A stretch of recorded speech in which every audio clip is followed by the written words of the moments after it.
Meu filho abandonou meus 2 netos comigo e foi viver a vida. 8 anos depois, me acusou de sequestro. Isso mesmo que você ouviu. Meu filho abandonou os 2 filhos pequenos comigo e foi viver a vida. 8 anos sem dar notícia. 8 anos sem um telefonema, sem R$ 1, sem perguntar se estavam vivos ou mortos. E quando meu marido ganhou 42 milhões na loteria, ele reapareceu como se nada tivesse acontecido, querendo os meninos de volta, querendo a parte dele do dinheiro. Quando viu que não ia ser tão fácil assim arrancar dinheiro da gente, sabe o que ele fez? Me acusou de sequestro. Isso mesmo. Fui chamada na delegacia como criminosa. A palavra que o policial usou foi sequestro.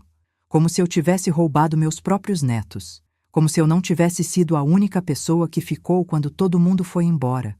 E agora ele quer uma indenização milionária. Quer me processar, quer tirar as crianças de mim. Tudo porque descobriu que tem dinheiro envolvido.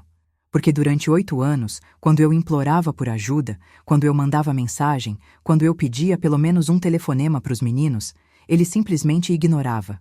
Mas agora que tem milhões em jogo, ele virou pai do ano. E o pior de tudo? Ele é meu filho. Eu criei esse homem. E agora ele quer me destruir.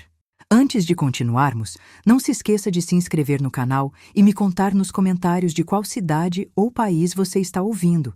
Eu adoro saber até onde essas histórias chegam. Estou sentada numa sala da delegacia. O investigador na minha frente segura uma pasta com o nome do meu filho estampado. Marcos Silva de Oliveira. Meu filho. O homem que eu criei, que eu amei, que eu protegi a vida inteira. E agora ele quer me destruir. Dona Marta, a senhora entende a gravidade da acusação que foi feita contra a senhora? Olho para o investigador. Rosto cansado, uns 40 e poucos anos. Já deve ter visto de tudo nessa vida. Mas duvido que já tenha visto uma mãe sendo acusada pelo próprio filho de sequestrar os netos. Entendo perfeitamente. E é uma mentira. Ele abre a pasta. Papéis, mais papéis. Reconheço a letra do meu filho numa declaração. Aquela letra que eu ensinei quando ele tinha 6 anos. Agora sendo usada contra mim. Segundo o depoimento dele, a senhora está retendo as crianças contra a vontade dele. Que ele tentou reaver a guarda dos filhos e a senhora se recusou. Sinto o sangue ferver. Ele abandonou essas crianças há 8 anos. 8 anos. Sumiu, foi viver a vida dele e agora volta querendo fazer papel de pai? A senhora pode explicar como as crianças foram parar sob seus cuidados? Posso. A esposa dele morreu de câncer. Câncer de mama. Demorou 1 ano para levar ela. Quando ela morreu, os meninos tinham 2 e 4 anos. Ele entrou em parafuso. Não conseguia cuidar de nada. Voltou para minha casa, dormia no quarto dele de infância, chorava dia e noite. Eu que cuidava de tudo. Das crianças, dele, da casa. O investigador anota. E quando ele saiu de casa? Apareceu um trabalho em outro estado. Ele disse que ia dar uma vida melhor para os meninos. Que ia mandar dinheiro, que ia voltar nas férias. Eu acreditei. Boba que eu fui, acreditei. E ele manteve o combinado? Solto uma risada seca. No começo, sim. Ligava de vez em quando.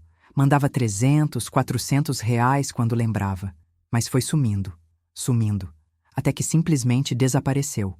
Parou de ligar, parou de mandar dinheiro, parou de existir. A senhora tentou contato? Claro que tentei. Mandei mensagem, liguei, implorei. Seu filho perguntou de você hoje. Lucas está aprendendo a ler. Você não quer falar com ele? Pedro ganhou medalha na escola. Nada. Ele visualizava e ignorava. Sinto a raiva crescendo. 8 anos de raiva guardada. Investigador, esse homem sumiu. Foi viver a vida dele. E sabe quando ele resolveu que queria ser pai de novo? Quando descobriu que meu marido ganhou na loteria. 42 milhões de reais. Foi só isso que precisou. Dinheiro. Sempre foi sobre dinheiro. O investigador me olha com atenção. A senhora está dizendo que a motivação dele é financeira? Óbvia.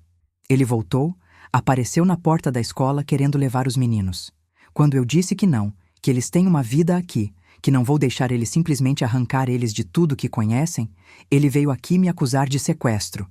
Sequestro. Como se eu tivesse roubado meus próprios netos. A senhora tem como provar que ele abandonou as crianças? Tenho. Tenho mensagens que ele ignorou.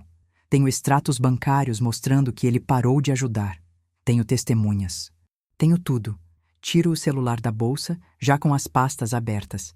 Anos de mensagens, prints de conversas onde eu implorava por um telefonema para os meninos. Tudo visualizado, tudo ignorado. Passo o celular para o investigador. Ele lê em silêncio. Vejo a expressão dele mudar. Quantos anos as crianças têm agora? 10 e 8. E elas têm vínculo com o pai? Que vínculo? O mais novo nem lembra direito dele. O mais velho lembra vagamente de um homem que morava com a gente e que foi embora. Para eles, eu sou mãe, eu sou tudo. A senhora tem a guarda legal?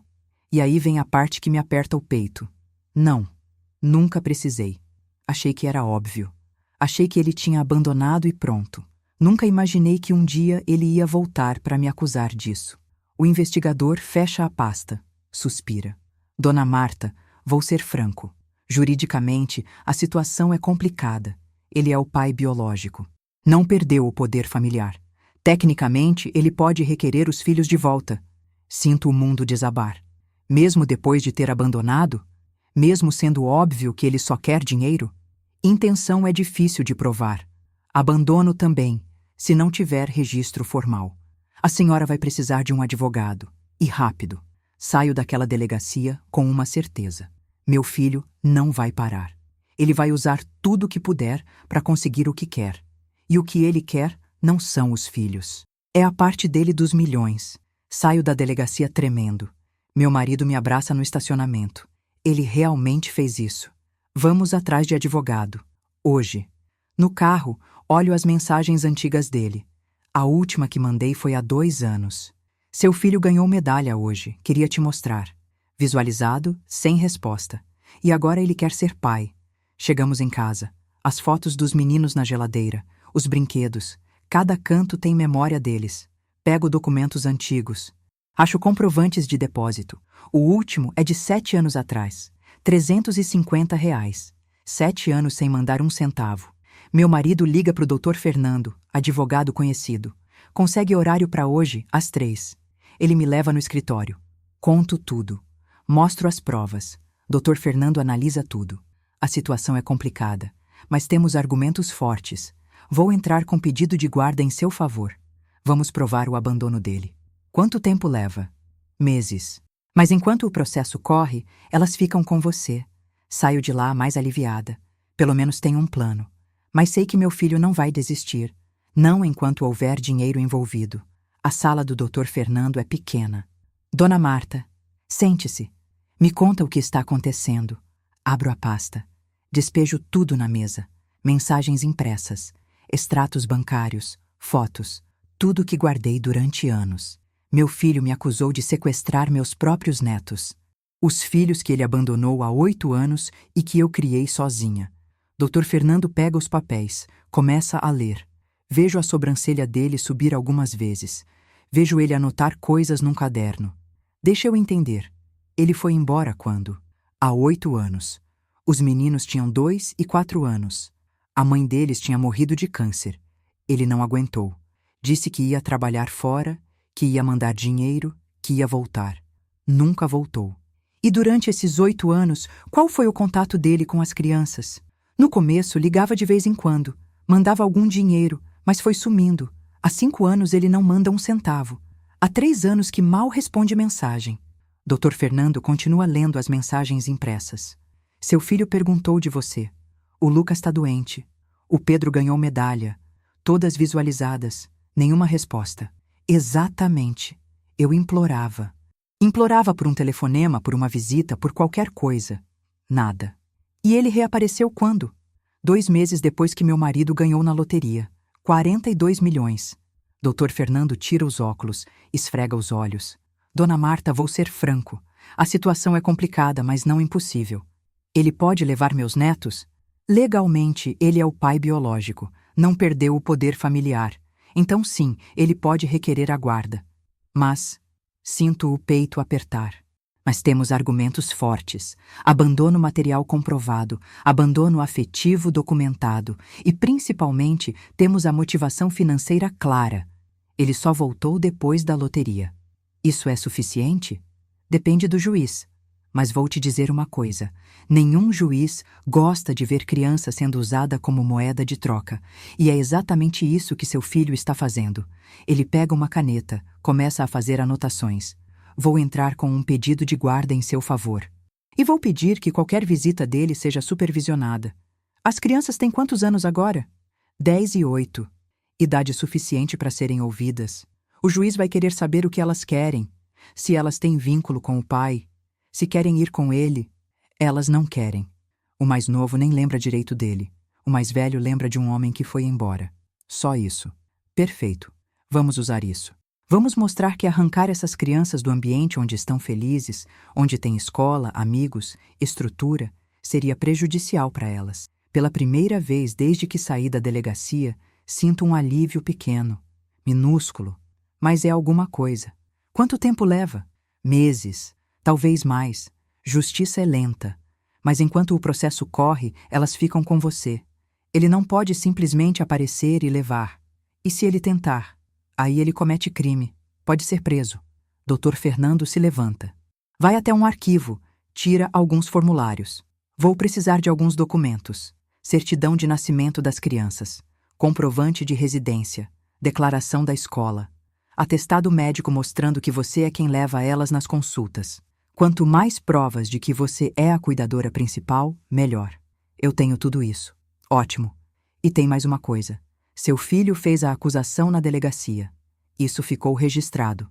Mas não virou processo criminal porque o investigador não viu elementos. Mas ele pode tentar de novo. Pode inventar outras coisas. Que tipo de coisas? Alienação parental, maus tratos, qualquer coisa para te desestabilizar, para te fazer parecer uma má cuidadora. Sinto a raiva voltando. Eu nunca encostei um dedo nessas crianças. Nunca. Eu amo eles mais que tudo. Eu sei, e é por isso que você precisa estar preparada. Se ele acusar você de qualquer coisa, não reaja. Não discuta com ele. Não dê munição. Tudo o que você fizer, tudo o que você disser, pode ser usado contra você. E se ele aparecer na escola de novo, você notifica imediatamente. Liga para mim, liga para a polícia. Ele não pode chegar perto das crianças sem autorização judicial. Saio do escritório com a cabeça girando. Tem tanto para fazer. Tanto para providenciar, tantos documentos para juntar. Mas pelo menos agora tenho um plano. Tenho alguém do meu lado. Alguém que entende de lei e pode me defender. Meu marido está me esperando no carro. Os meninos estão no banco de trás. Quando me veem, sorriem. Aqueles sorrisos inocentes que não sabem de nada. Que não sabem que o pai deles quer arrancá-los da única casa que conhecem. Vó! O vô comprou sorvete. Lucas me mostra o potinho de sorvete pela metade. Chocolate. O preferido dele. Que delícia, amor. Pedro está quieto. Olha para mim com aqueles olhos espertos de 10 anos que já percebem que algo está errado. Vó, tá tudo bem? Tá sim, meu amor. Só tava resolvendo umas coisas. No caminho para casa, vejo meu marido me olhando pelo retrovisor. Faço um gesto com a cabeça. Depois eu conto. Não na frente deles. Chegamos em casa. Os meninos correm pro quarto. Liga a TV, bota desenho. Barulho de criança. Barulho de vida normal. Sento no sofá. Meu marido senta do meu lado. E aí? Ele disse que é complicado, mas que a gente tem chances. Vai entrar com pedido de guarda. Vai usar as provas de abandono. Quanto tempo? Meses. Ele suspira. E enquanto isso? Enquanto isso, a gente continua. Vida normal. Escola, rotina, tudo igual. E a gente reza para que o juiz veja a verdade. Mas a verdade é que eu estou com medo. Medo real. Porque já vi casos assim na TV. Vi mãe perdendo filho para pai que tinha abandonado. Vi criança sendo entregue para quem não merecia. E se isso acontecer comigo? E se um dia batem na porta e dizem que eu tenho que entregar meus netos? Meu celular vibra. Mensagem de número desconhecido. Mãe, não precisa ser assim. Vamos conversar. A gente resolve numa boa. É ele. Arranjou outro número. Não respondo. Dr. Fernando disse para não responder, para não dar munição. Outra mensagem. Os meninos são meus filhos. Eu tenho direito de vê-los, de criá-los. Você não pode me impedir. Aperto o celular com força. Queria jogar longe. Queria bloquear. Queria sumir com aquilo. Mas não posso. Preciso guardar. Preciso de provas. Cada mensagem é uma prova. Cada palavra é um tijolo para construir minha defesa. Terceira mensagem. Sei que você ganhou muito dinheiro. Não precisa dessa briga toda. A gente pode chegar num acordo. Todo mundo sai ganhando. E ali está, finalmente, a verdade nua e crua. Acordo. Dinheiro. É tudo que ele quer. Ele não quer os filhos. Ele quer os milhões. Tiro print de tudo. Mando pro Dr. Fernando. Ele responde em minutos. Perfeito. Guarda tudo. Não responda nada. Deixa ele falar. Quanto mais ele falar, mais ele se entrega. Bloqueio o número. Sei que ele vai arrumar outro, e outro, e outro. Mas eu não vou ceder. Não vou negociar meus netos. Não vou dar dinheiro para ele em troca de paz. Porque se eu fizer isso uma vez, ele vai voltar. Daqui 1 ano, daqui 2, quando o dinheiro acabar, ele vai aparecer de novo. Vai inventar outra história. Vai ameaçar de novo. E eu não posso viver assim. Meus netos não podem viver assim. Então vou lutar. Vou até o fim. Vou mostrar para o juiz, para a polícia, para o mundo inteiro, que tipo de homem ele é. Um homem que abandonou os filhos e só voltou quando viu dinheiro. Um homem que está vendendo os próprios filhos. Um homem que deixou de ser meu filho no dia que escolheu dinheiro ao invés de família. 3 dias depois da consulta com o advogado, acontece o que eu temia. Estou na porta da escola esperando os meninos. É 3:30 da tarde. Sol quente. Outras mães e avós também esperando. Conversa fiada sobre o calor, sobre a festa da escola, sobre nada importante. Aí eu vejo ele, do outro lado da rua, encostado num poste, de braços cruzados, me olhando. Meu filho. Nossos olhos se encontram. Ele não desvia. Eu também não. É um duelo silencioso, um desafio. O portão da escola abre. As crianças começam a sair. Vejo o Pedro, depois o Lucas. Eles vêm correndo até mim, como sempre fazem. Mochilas pesadas nas costas, rostos suados de tanto brincar no recreio. Vó! Lucas me abraça. Pedro fica do meu lado. E é quando eles percebem. Seguem meu olhar. Veem o homem do outro lado da rua. Pedro fica tenso. Lucas se esconde atrás de mim. Meu filho atravessa a rua. Vem até nós. Pedro. Lucas. A voz dele é tentando ser suave, mas sai falsa, forçada. Vocês não vão falar com o pai de vocês? Pedro não responde. Lucas continua escondido. Dou um passo à frente. Coloco meu corpo entre ele e as crianças.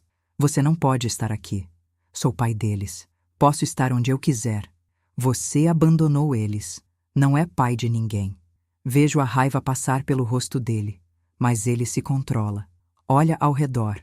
Outras mães estão observando. Ele sabe que não pode fazer escândalo. Mãe, não faz isso. Deixa eu pelo menos conversar com eles. Não. Você quer conversar? Faz pelos canais legais. Pede visita supervisionada. Mas aqui, agora, você não vai chegar perto. Eles são meus filhos. A voz dele sobe. Algumas pessoas olham. Eram. Você abriu mão quando sumiu por 8 anos. Pego os meninos pela mão. Começo a andar em direção ao carro. Ele vem atrás. Mãe, espera. Não espero. Continuo andando. Mais rápido agora. Vocês vão se arrepender. Vocês vão ver. Chegamos no carro. Abro a porta de trás. Os meninos entram. Fecho. Tranco. Vou pra frente. Ligo o carro. Ele bate na janela. Abre essa janela. Deixa eu falar com meus filhos. Saio. Acelero. Pelo retrovisor, vejo ele parado no meio da rua, de punhos cerrados, gritando algo que eu não ouço. No banco de trás, Lucas está chorando. Pedro segura a mão dele. Vó, era meu pai? A voz do Pedro sai trêmula. Era. Por que ele está fazendo isso? Não sei o que responder. Como explicar para uma criança de 10 anos que o pai só quer dinheiro? Que ele não liga para eles? Que eles são só uma ferramenta? Ele está confuso, amor. Mas você não precisa se preocupar. Você está seguro comigo. Chego em casa. Levo os meninos para dentro. Meu marido está na sala. Vê nossa cara e já entende. O que aconteceu? Ele apareceu na escola. Meu marido fica vermelho. E? Esse filho da mãe. Ele não pode fazer isso. Eu sei. Vou ligar pro Dr. Fernando agora. Levo os meninos pro quarto. Liga o videogame. Boto um jogo que eles gostam. Tento distraí-los. Vó fica aqui? Fico sim, amor. Só vou fazer um telefonema rápido e já volto. Saio do quarto. Ligo pro advogado, conto o que aconteceu. Ele pode ser preso por isso? Ainda não. Ele não fez nada além de tentar falar. Mas vou pedir uma medida protetiva. Proibir ele de chegar perto da escola, da sua casa, das crianças. Quanto tempo leva? Alguns dias. Mas enquanto isso, se ele aparecer de novo, você liga na polícia imediatamente. E se ele tentar levar as crianças à força? Aí sim é crime. Sequestro. Ele pode ser preso na hora. Desligo e volto pro quarto dos meninos. Eles estão jogando. Mas consigo ver que não estão concentrados. Estão pensando. Processando. Pedro pausa o jogo. Vó, meu pai quer me levar embora? Sento na cama. Faço sinal para ele sentar do meu lado. Ele acha que quer, mas não é porque ele te ama ou sente saudade, é por outro motivo. Que motivo? Como ser honesta sem destruir o que resta de imagem do pai dele? É complicado, amor, coisa de adulto, mas o importante é que você não vai a lugar nenhum. Você fica aqui, com a avó, com o vô, na sua casa, na sua escola, com seus amigos. Você promete? Não posso prometer. Não tenho como garantir. Mas olho nos olhos dele e digo: vou fazer tudo o que puder. Tudo mesmo. Para você ficar aqui. Lucas, que estava quieto até então, pergunta: Vó, por que meu pai não gosta da gente? O coração se parte. Literalmente se parte. Amor, não é que ele não goste. É que ele não sabe ser pai. Algumas pessoas não sabem.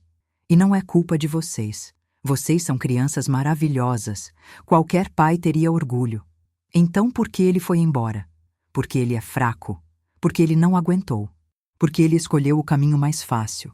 Abraço os dois. Sinto eles pequenos nos meus braços, frágeis, assustados. E sinto uma raiva crescer que eu nem sabia que era capaz de sentir. Como ele ousa? Como ele ousa aparecer e assustar essas crianças? Como ele ousa bater no vidro do carro, gritar, fazer cena? Ele não quer o bem deles. Quer dinheiro. E não se importa de traumatizá-los no processo. À noite, depois que os meninos dormem, meu marido e eu conversamos na cozinha.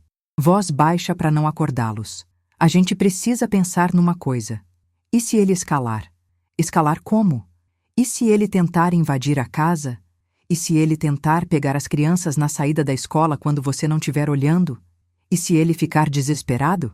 Então a gente chama a polícia. Ele vai preso. Mas e se antes disso ele conseguir levar? E se ele sumir com eles? O pensamento me gela. Nunca tinha considerado isso. Que ele pudesse ser tão louco a ponto de sequestrar os próprios filhos. Ele não faria isso. Ele não é louco. Ele te acusou de sequestro. Apareceu na escola. Bateu no carro. Tá mandando mensagem ameaçando. Marta, ele tá desesperado. E gente desesperada faz qualquer coisa. Pego o celular. Abro a pasta onde guardo os prints das mensagens dele. Releio. Vocês vão se arrepender. Eu vou conseguir o que é meu. De um jeito ou de outro. Ameaças. Todas são ameaças veladas. Amanhã eu vou na escola. Converso com a diretora. Boto ele como proibido de entrar. Peço para não liberar os meninos para ninguém além de mim ou de você. É uma boa. E a gente também pode colocar câmera na frente de casa, para ter gravado se ele aparecer. Você acha que vai chegar nesse ponto?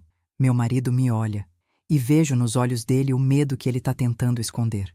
Espero que não, mas é melhor estar preparado. Durmo mal de novo.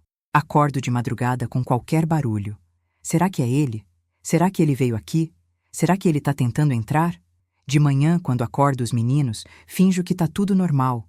Preparo o café. Faço o lanche deles. Boto na mochila. Mas quando vou deixar eles na escola, meu coração está acelerado. Olho para todos os lados. Procuro ele. Será que ele está ali de novo? Não tá. Pelo menos não tá visível. Entro na escola. Peço para falar com a diretora. Explico a situação. Mostro o boletim de ocorrência. Peço para ele ser impedido de entrar. Dona Marta, infelizmente, se ele vier aqui, não podemos impedi-lo fisicamente. Mas podemos chamar a polícia imediatamente. E não vamos liberar as crianças para ele sem sua autorização. Obrigada. É tudo que eu peço. Saio da escola, volto para casa e começo a esperar. Esperar pelo próximo movimento dele. Porque eu sei que vai ter próximo movimento. Ele não vai desistir. Não enquanto achar que tem chance de conseguir dinheiro. E eu preciso estar pronta. Precisa ter tudo documentado. Preciso ter provas. Preciso mostrar para o juiz que esse homem é perigoso, que ele não quer os filhos, quer os milhões, e que ele é capaz de qualquer coisa para conseguir. A medida protetiva sai em 2 dias.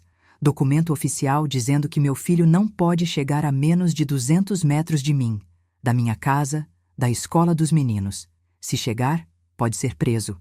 Acho que isso vai acalmar as coisas. Acho que ele vai recuar. Estou errada. Uma semana depois, recebo uma ligação da diretora da escola. Dona Marta, preciso que venha aqui. Urgente. O tom dela me assusta. Aconteceu algo com os meninos? Não, eles estão bem. Mas tem uma pessoa aqui do Conselho Tutelar que precisa falar com a senhora. Conselho Tutelar. Meu sangue gela. Chego na escola 20 minutos depois. Coração batendo descompassado. A diretora me leva para a sala dela. Tem uma mulher lá. Jovem, uns 30 anos, roupa social, cara séria. Dona Marta, sou Juliana, assistente social do Conselho Tutelar. Recebemos uma denúncia anônima sobre as crianças Pedro e Lucas. Sinto o chão sumir. Denúncia de quê? Ela abre uma pasta, tira uns papéis. Negligência. A denúncia alega que as crianças são deixadas sozinhas em casa por longos períodos, que não recebem alimentação adequada, que a senhora demonstra comportamento agressivo, que usa castigos físicos. Não consigo respirar. Literalmente não consigo puxar o ar. Isso é mentira. Mentira completa. Eu compreendo que seja difícil ouvir essas acusações, mas é nosso protocolo investigar todas as denúncias. Vamos precisar fazer uma visita domiciliar, conversar com as crianças, avaliar a situação. Foi ele. Foi meu filho que denunciou. Juliana mantém a expressão neutra. Denúncias anônimas não identificam o denunciante. Mas independente de quem fez, precisamos verificar. A diretora, que ficou quieta até agora, se manifesta. Juliana, essas crianças estudam aqui há 6 anos. Nunca, em nenhum momento, demonstraram sinais de negligência ou maus tratos. Sempre bem cuidadas, bem alimentadas, material escolar em dia. A avó é presente em todas as reuniões, em todas as apresentações. Essa denúncia não faz o menor sentido. Agradeço o testemunho, mas mesmo assim, preciso fazer a avaliação. É o procedimento. Saio da escola tremendo, ligo para o Dr. Fernando antes mesmo de entrar no carro. Ele fez denúncia falsa contra mim. Tá dizendo que eu maltrato os meninos. Ouço ele suspirar do outro lado. Clássico. Quando não conseguem pelo caminho legal, tentam manchar a imagem do oponente. Mas é mentira. Eu nunca. Eu jamais. Eu sei. E a investigação vai provar isso. Mas você precisa estar preparada. Eles vão na sua casa. Vão revirar tudo. Vão conversar com as crianças sozinhos. Não tente preparar eles para o que falar. Se perceberem que foram instruídos, piora tudo. O que eu faço então? Deixa a casa como ela sempre é. Nem mais limpa, nem mais bagunçada. Normal. E quando conversarem com as crianças, deixa. Eles vão dizer a verdade. E a verdade é que você cuida bem deles. 2 dias depois, eles aparecem. Juliana e um colega. Homem de uns 40 anos, cara fechada. Mostro cada cômodo. A cozinha limpa. A geladeira cheia. Frutas, legumes, leite, suco. O armário com mantimentos. Arroz, feijão, macarrão, biscoito. O quarto dos meninos. Camas arrumadas, roupas no armário. Brinquedos nas prateleiras. Livros da escola organizados. O banheiro. Produtos de higiene. Shampoo, sabonete, pasta de dente. Toalhas limpas. Eles anotam tudo. Tiram fotos. A senhora trabalha? Sou aposentada. Meu marido trabalha meio período. Mas um de nós sempre está em casa quando as crianças voltam da escola. Elas fazem alguma atividade extra? Pedro faz futebol 2 vezes por semana. Lucas faz natação. Acompanhamento médico. Pediatra a cada 6 meses. Dentista todo ano. Vacinação em dia. Tenho todas as carteirinhas aqui. Mostro os documentos, tudo organizado numa pasta. Eles continuam anotando.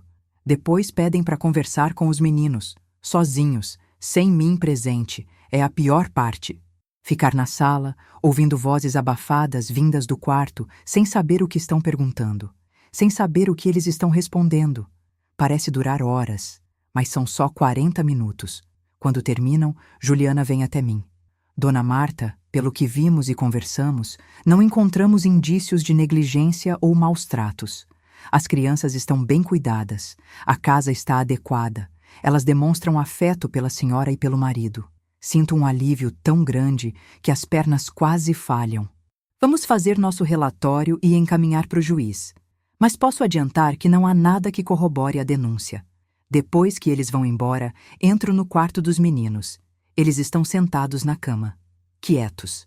Vocês estão bem? Pedro acena com a cabeça. Vó, aquela moça perguntou se você bate na gente. Sinto uma dor no peito. E o que você respondeu? Que não, que você nunca bateu, que você só briga quando a gente faz coisa errada, mas nunca bateu. E ela perguntou mais alguma coisa? Perguntou se a gente fica sozinho em casa, se a gente passa fome, se a gente tem medo de você. Lucas continua quieto, olhando para o chão.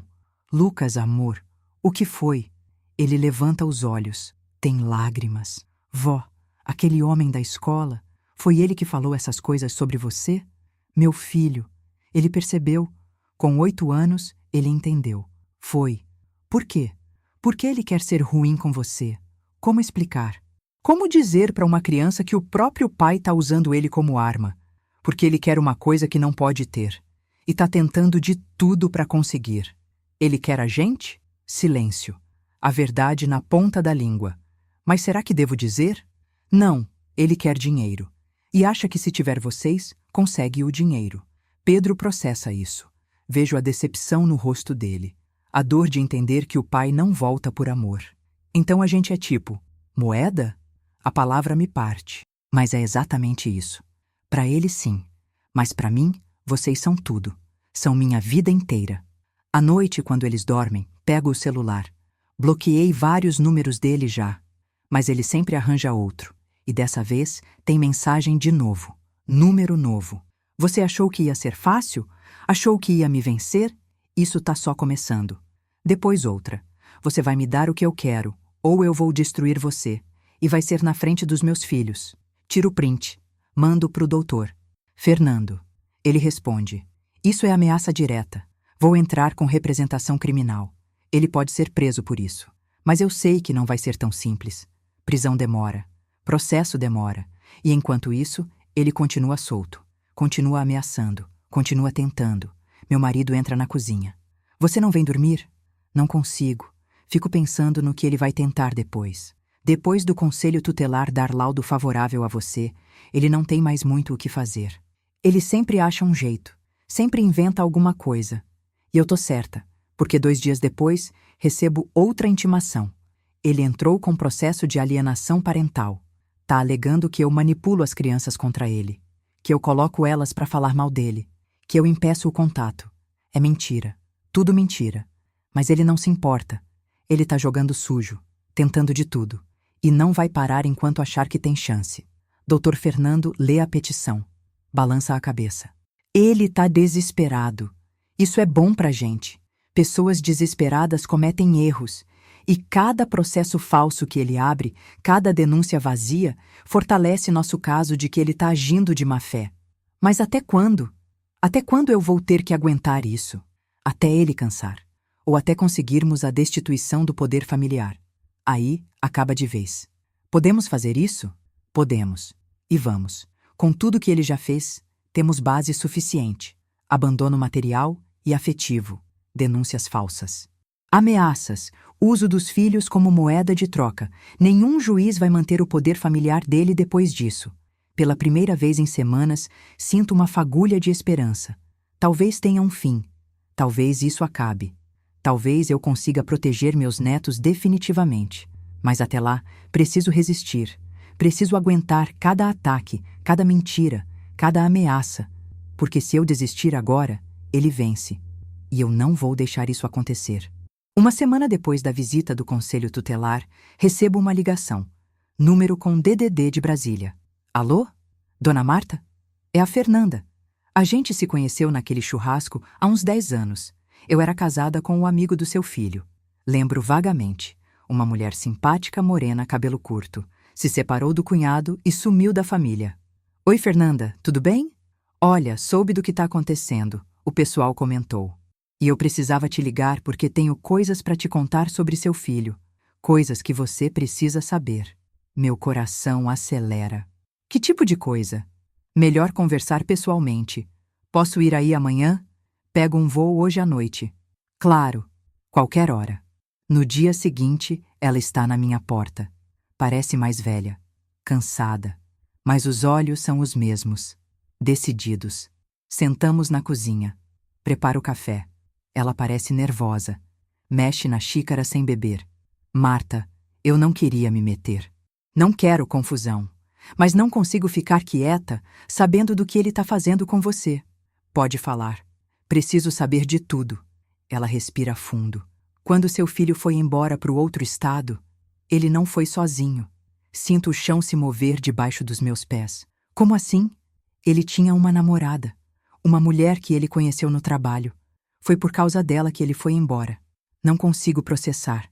Mas a esposa dele tinha acabado de morrer. Ela tinha morrido de câncer, como ele. Ele conheceu essa mulher uns 6 meses antes da esposa morrer. Eles já tinham um caso. Sinto náusea. Literal náusea. Você tem certeza disso? Absoluta. Meu ex-marido tentou conversar com ele na época. Falou que ele estava errado, que a esposa estava morrendo, que ele tinha 2 filhos pequenos, mas ele não quis ouvir. Disse que já tinha decidido que ia recomeçar a vida com a outra. E as crianças? Ele simplesmente largou? Exatamente. Ele disse que as crianças iam ficar melhor com você, que você criou ele e ia criar eles bem também, que era temporário até ele se estabilizar, mas nunca teve intenção de voltar. Ele só queria se livrar da responsabilidade. As mãos tremem. Seguro a xícara com força para não deixar cair. E essa mulher? Eles ainda estão juntos? Não. Terminaram faz uns 2 anos. Ela cansou de bancar ele, porque é isso que ela fazia. Pagava tudo. Aluguel, comida, contas. Ele nunca conseguiu segurar um emprego direito. Sempre tinha desculpa. Sempre tinha problema. Então ele não estava trabalhando? Trabalhava de vez em quando. Bico aqui, bico ali, mas nada fixo. Nada sério. E quando ela terminou com ele, ele ficou na rua. Literalmente. Dormiu em abrigo. Passou necessidade. E como ele ficou sabendo da loteria? Saiu em todo lugar. Ele me ligou uns meses atrás. Perguntou se eu sabia de alguma coisa sobre você. Eu disse que tinha visto a notícia. Ele ficou eufórico. Começou a fazer planos. Disse que ia voltar, que ia recuperar os filhos, que ia fazer você dar uma parte do dinheiro. Fernanda pega na minha mão por cima da mesa. Marta, ele não quer os meninos. Nunca quis. Ele quer o dinheiro. E não se importa de destruir você no processo. Por que você está me contando isso agora? Porque é errado. Tudo isso é errado. Aquelas crianças não merecem isso. Você não merece isso. E eu não consigo ficar calada vendo ele fazer isso com vocês. Você pode testemunhar? Na audiência? Posso. E vou. Vou contar tudo. Sobre a traição, sobre o abandono planejado, sobre os anos que ele passou bancado por outra mulher enquanto você criava os filhos dele sozinha. Vou contar tudo. Depois que Fernanda vai embora, fico sentada na cozinha por horas, processando, tentando entender. Meu filho traiu a esposa que estava morrendo. Abandonou os filhos para ficar com a amante, viveu anos bancado por ela. E quando ela largou dele, quando ele ficou sem nada, lembrou que tinha filhos, mas não porque sentiu falta, porque viu dinheiro. Quantos anos eu passei achando que ele estava trabalhando? Quantas noites eu dormi pensando, ele deve estar tão cansado, por isso não liga. Quantas vezes eu justifiquei o silêncio dele, dizendo, ele está tentando construir uma vida melhor para os meninos. E tudo era mentira. Tudo. Ele estava curtindo a vida com outra mulher, gastando o dinheiro dela, enquanto eu acordava de madrugada com criança doente, enquanto eu pagava médico, escola, roupa, comida, sozinha. A raiva que eu sinto agora não é mais aquela raiva triste. É uma raiva fria, calculada, determinada. Ligo para o Dr. Fernando, conto tudo. Isso muda completamente o caso. Com o testemunho dela, provamos que o abandono foi premeditado, que nunca houve intenção de voltar, que ele usou você como babá gratuita enquanto vivia a vida dele. E quanto ao dinheiro, ele pode alegar que tem direito como filho? Não. A loteria foi ganha pelo seu marido, padrasto dele. Não tem nada a ver com ele. Mas ele está apostando que, se tiver a guarda das crianças, vocês vão ajudar financeiramente.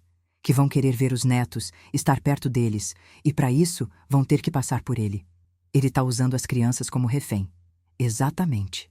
À noite, quando meu marido chega, conto tudo para ele. Vejo a expressão dele mudar. De surpresa para choque, para raiva absoluta. Esse desgraçado, esse filho da puta, ele nunca fala assim, mas agora tem ódio na voz. Enquanto a esposa dele estava morrendo, ele estava com outra. E deixou os filhos com você para poder viver essa vida. Marta, sei que ele é seu filho, mas esse homem não é o que você criou. E pela primeira vez eu concordo completamente. Porque eu criei um filho. Ensinei valores, ensinei respeito, honestidade, responsabilidade. Mas em algum momento, ele escolheu outro caminho. Escolheu ser egoísta. Escolheu ser mentiroso. Escolheu ser cruel.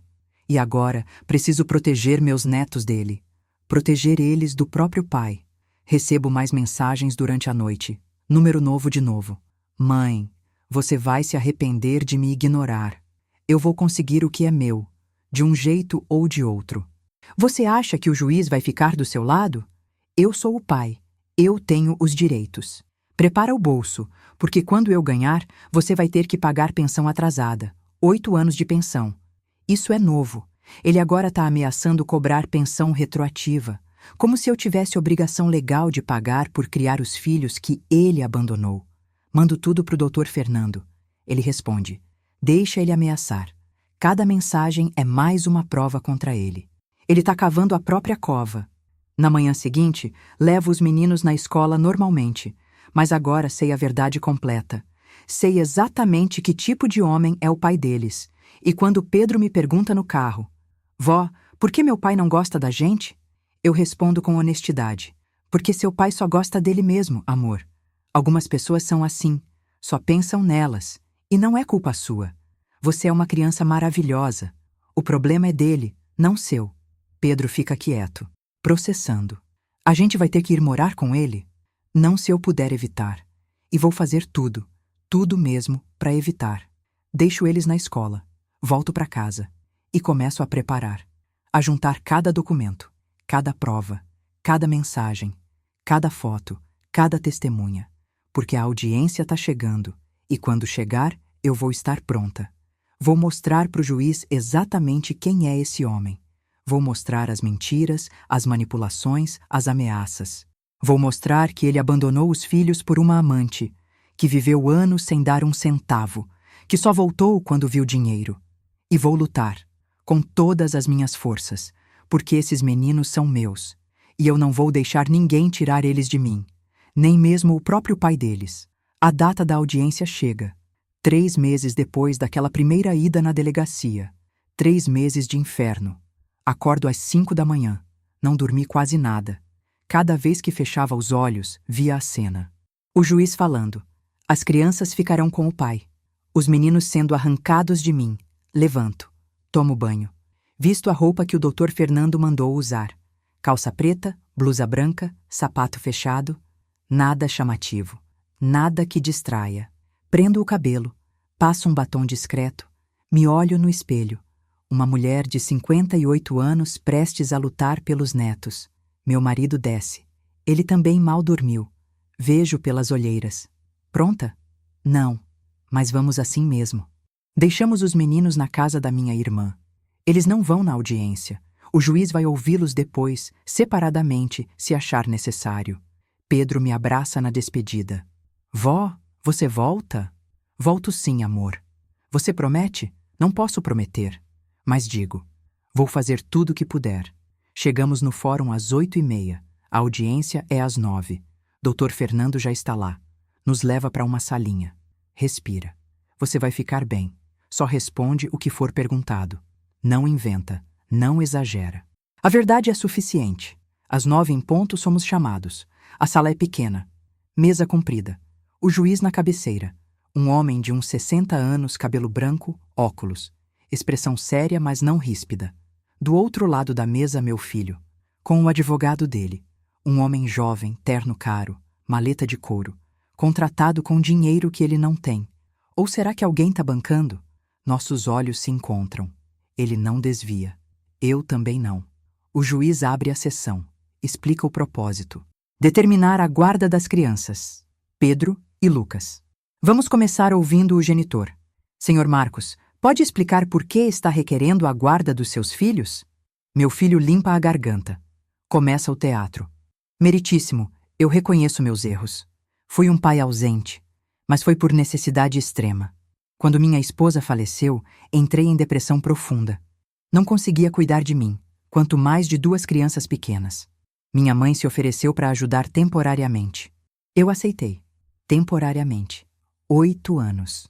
Fui trabalhar em outro estado buscando melhores condições. Mandava dinheiro sempre que possível. Ligava. Mas com o tempo, minha mãe começou a me afastar das crianças. Dizia que eu atrapalhava, que era melhor eu manter distância. Mentira deslavada. Quando finalmente consegui me estabilizar e voltei para buscar meus filhos, ela se recusou. Disse que eles eram dela agora, que eu não tinha mais direitos. Por isso recorri à justiça. Porque quero ser pai. Quero recuperar o tempo perdido. Ele até consegue colocar lágrimas nos olhos. Ator nato. O juiz anota. Depois pergunta: o senhor tem condições de cuidar das crianças agora? Sim, meritíssimo. Tenho emprego estável. Já aluguei um apartamento de 2 quartos, tudo pronto para recebê-los. O advogado dele entrega documentos, contrato de trabalho, contrato de locação, tudo bonitinho. Tudo falso, eu sei, mas está ali. O juiz analisa, depois se vira para mim. Dona Marta, a senhora gostaria de se manifestar? Respiro fundo, levanto. Meritíssimo, vou ser direta. Tudo que meu filho acabou de falar é mentira. Vejo ele estreitar os olhos. Ele não foi embora por depressão. Foi para ficar com a namorada que arranjou enquanto a esposa estava morrendo de câncer. Tenho testemunha que pode confirmar isso. O juiz ergue as sobrancelhas. Ele não mandava dinheiro sempre que possível. Mandou durante o 1º ano. Valores pequenos. Depois parou completamente. Tenho os extratos que comprovam. Ele não foi afastado por mim. Ele simplesmente sumiu. Parou de responder mensagens. Parou de ligar. Tenho prints de anos de mensagens minhas que ele ignorou. Dr. Fernando entrega a pasta para o juiz. Extratos bancários. Mensagens impressas. Tudo organizado. Tudo datado. E por que ele voltou agora? Por que depois de 8 anos ele decidiu que quer ser pai? Porque meu marido ganhou na loteria. 42 milhões de reais. A notícia saiu em todo lugar. Ele viu. E voltou. Não por amor. Por dinheiro. O juiz folheia os documentos. Silêncio pesado. A senhora tem como comprovar essas alegações? Tenho. Tenho testemunha que vai falar sobre a amante dele. Tenho as mensagens mostrando o assédio para conseguir dinheiro. Tenho tudo. O advogado dele se levanta. Meritíssimo, isso é absurdo. Meu cliente está sendo difamado pela própria mãe. Ela está usando calúnias para manter as crianças e impedir o contato paterno. Não é calúnia quando é verdade. Respondo firme. E posso provar cada palavra que falei. O juiz pede silêncio. Chama Fernanda para depor. Ela entra. Elegante, decidida. Faz o juramento. Senta e conta tudo. A traição, a amante, o abandono planejado, os anos vivendo bancado pela outra mulher. Tudo. Vejo meu filho empalidecer. Vejo o advogado dele sussurrar algo desesperado. O juiz continua anotando. Expressão inalterável. Depois chama a diretora da escola. Ela depõe sobre os 8 anos de cuidado impecável, sobre minha presença constante, sobre a ausência total do pai. Chama a assistente social que fez a visita domiciliar. Ela apresenta o relatório. Nenhum indício de negligência ou maus tratos. Ambiente adequado. Crianças bem cuidadas. O advogado dele tenta argumentar. Fala sobre direito paterno, sobre segunda chance, sobre redenção. Mas o juiz não parece convencido. Senhor Marcos, essas mensagens aqui. Ele ergue os prints. Onde o senhor pede dinheiro à sua mãe em troca de deixar as crianças em paz. Como explica isso? Meu filho fica vermelho. Eu. Estava desesperado, não tinha onde morar. Achei que ela poderia ajudar. Ajudar ou comprar seu silêncio. Silêncio. E essas aqui, onde o senhor ameaça sua mãe. Vocês vão se arrepender. Vou destruir você. Como explica? Estava nervoso. Não foi literal. E a denúncia falsa de negligência ao conselho tutelar? O advogado dele intervém. Não há provas de que foi meu cliente que fez a denúncia, mas há um padrão.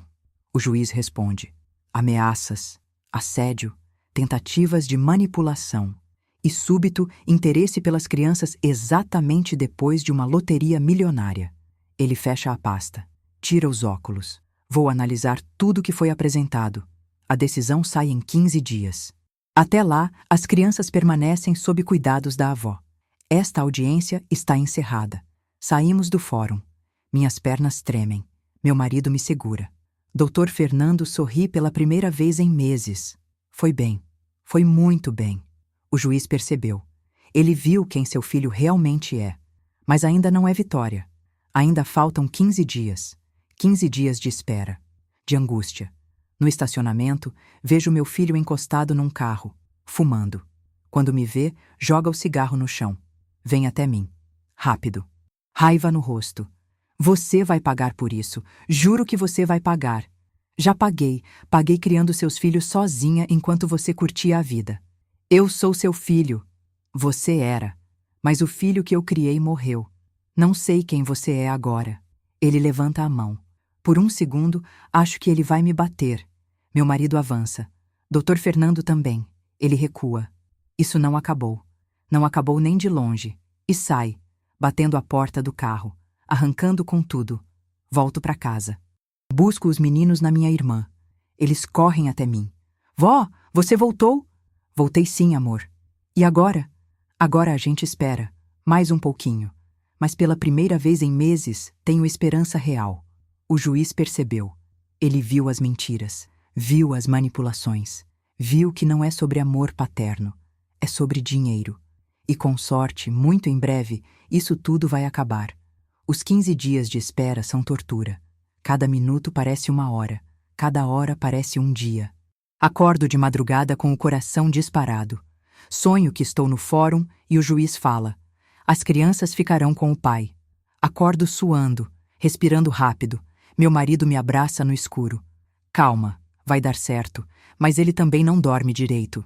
Sinto ele se virando na cama. Inquieto, preocupado. No 5º dia, recebo uma ligação. Número desconhecido. Alô? Mãe. É ele. Reconheço a voz na hora. Fico tensa. O que você quer? Conversar. Só conversar. Sem briga. Sem advogado. Só eu e você. Não tenho nada para conversar com você. Mãe, por favor. 5 minutos. Só 5 minutos. Algo no tom dele me faz hesitar. Não é raiva. Não é ameaça. É desespero. Tá bem. Fala. Ouço ele respirar fundo do outro lado. Eu sei que fiz merda. Sei que estraguei tudo. Sei que fui um pai horrível. Mas eu tô desesperado, mãe. Eu não tenho nada. Nada mesmo. Tô morando num quarto alugado, comendo mal. Não consigo emprego. Tô no fundo do poço. E você acha que eu tenho pena? Depois de tudo que você fez? Não. Não tô pedindo pena. Tô pedindo ajuda. Como filho. Não como pai dos meninos. Como seu filho. Você deixou de ser meu filho quando me acusou de criminosa. Eu sei. Eu sei que passei dos limites. Mas eu tava desesperado. E quando a gente tá desesperado, faz besteira. Silêncio. Quanto você quer? Ele demora para responder. 100 mil. 100 mil reais em troca de quê? Eu desisto. Desisto da guarda, desisto dos processos, desisto de tudo. Assino o que você quiser. E nunca mais apareço na vida de vocês. Sinto náusea. Ele está literalmente vendendo os próprios filhos. Você está vendendo seus filhos por 100 mil reais. Não é assim. É exatamente assim. Você está colocando preço neles. Mãe, eu preciso desse dinheiro. Preciso recomeçar, sair dessa vida. Se eu conseguir 100 mil, posso alugar um lugar decente, fazer um curso, arrumar um emprego de verdade. Você tinha 8 anos para fazer isso. 8 anos que eu criei seus filhos sozinha. E você não fez nada. Não mandou dinheiro, não ligou, não apareceu, e agora quer que eu te dê 100 mil para você recomeçar? Enquanto eu passei 8 anos pagando tudo sozinha? Eu sei que é injusto, mas é a única saída. Se você não me der, eu vou continuar brigando, vou até o fim. E pode ser que eu ganhe. Pode ser que o juiz decida que sou o pai e tenho direito. É uma ameaça velada, mas é ameaça. Você tá me chantageando. Tô tentando resolver isso do jeito mais fácil para todo mundo. Você fica com as crianças. Eu fico com o dinheiro. Ninguém se machuca mais. Ninguém se machuca mais? Seus filhos já estão machucados. Você apareceu do nada, assustou eles, fez eles terem pesadelo, fez o Lucas voltar a fazer xixi na cama. E você acha que com 100 mil isso vai embora? Com o tempo eles esquecem. Crianças esquecem. Não, não esquecem. Isso vai marcar eles pro resto da vida. Saber que o pai voltou só por dinheiro, que tentou tirar eles da avó só para conseguir herança. Isso não se esquece. Ouço ele suspirar. Então você não vai me ajudar. Ajudar seria ter te ajudado nos primeiros anos, quando você ligava chorando dizendo que não aguentava, quando você precisava de apoio de verdade. Eu ajudei. Criei seus filhos. Dei tudo o que eles precisavam. O que você está pedindo agora não é ajuda, é extorsão. Você vai se arrepender disso. E ele desliga. Fico parada. Celular na mão. Coração acelerado. Ligo pro Dr. Fernando. Conto a conversa. Grave. Se ele ligar de novo, grave a conversa. Isso é mais uma prova contra ele. Ele ofereceu 100 mil para desistir. Isso não prova que ele só quer dinheiro? Prova. Mas eu não recomendo pagar. Porque se você pagar agora, daqui 2 anos ele volta. Inventa outra história. Pede mais. Isso não tem fim. Então o que eu faço? Aguarda a decisão do juiz. Com tudo que apresentamos, as chances são boas. E se ele ganhar, aí a gente apela. Mas não negocia. Não cede, porque isso é o que ele quer. Te cansar, te fazer desistir. No 10º dia, recebo uma mensagem. Última chance. 100 mil e eu sumo para sempre. Você não responder até amanhã, eu entendo que é não. E aí eu parto pro ataque de verdade. Não respondo. No dia seguinte, outra mensagem. Você escolheu guerra. Então, é guerra que vai ter. Bloqueio o número. Mas a ameaça fica no ar. O que ele vai fazer? Qual vai ser o próximo ataque? Descubro 2 dias depois. Recebo uma citação. Ele entrou com processo de indenização por danos morais.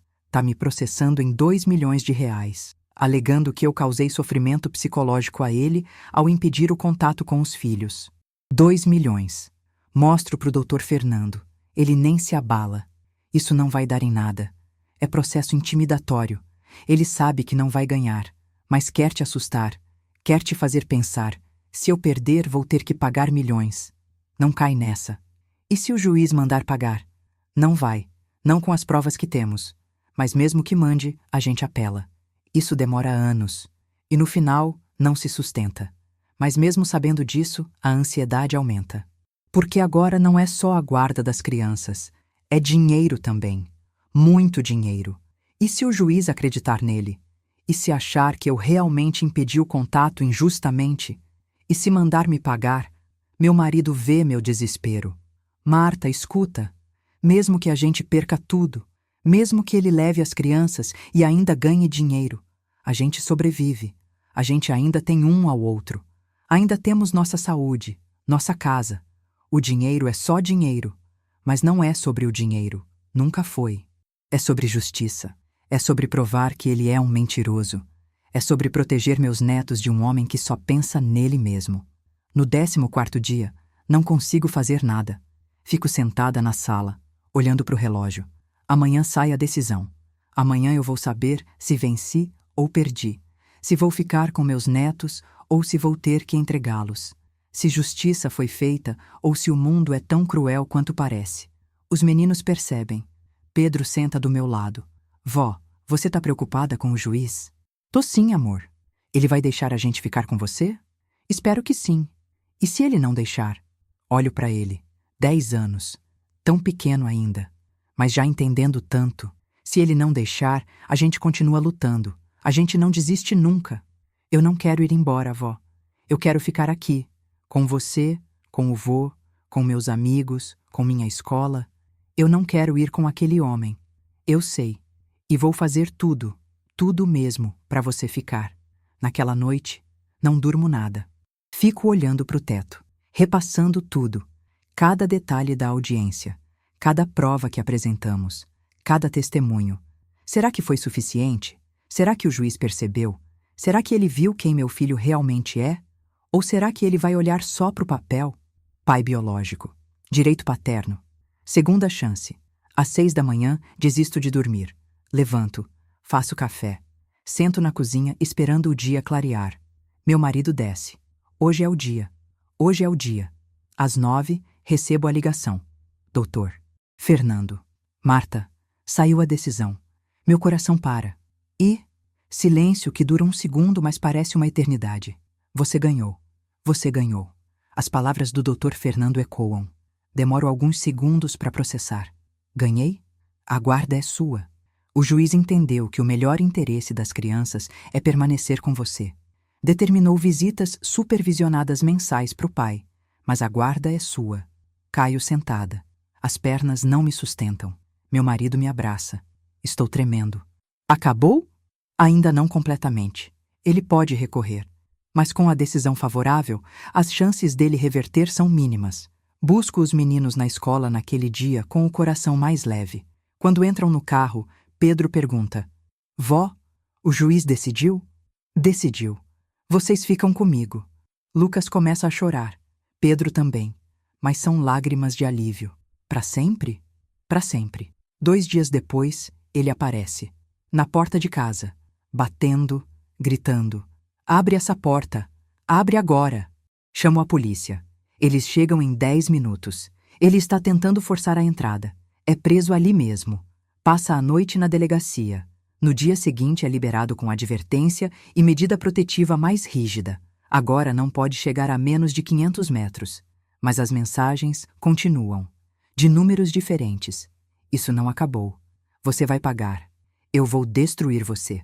Dr. Fernando entra com representação por ameaça. Mais um processo contra ele.